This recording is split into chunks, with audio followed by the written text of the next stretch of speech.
حضارة الإنكا، إمبراطورية الذهب التي ابتلعها الغموض.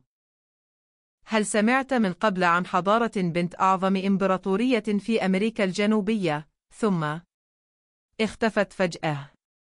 إنها حضارة الإنكا، إمبراطورية الذهب، والمعابد المعلقة بين السحاب، والأسرار التي لم تكشف بعد.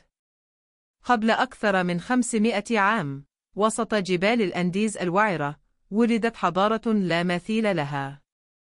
امتدت من الإكوادور إلى تشيلي، وضمت ملايين البشر، دون أن تملك لغة مكتوبة.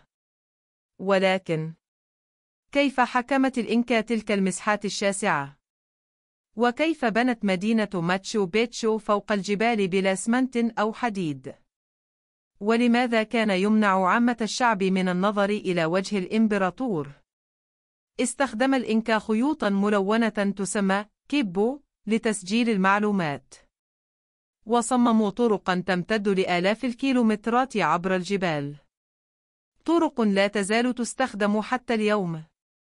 وكانت أسطورة الذهب تلاحقهم.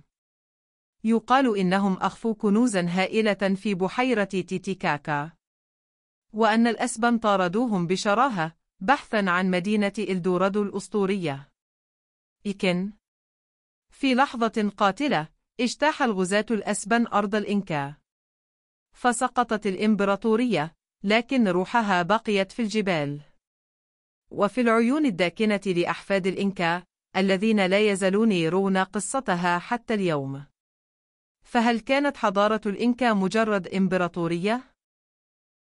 أم سر من أسرار العالم لا يزال ينتظر من يكتشفه؟ السلام عليكم.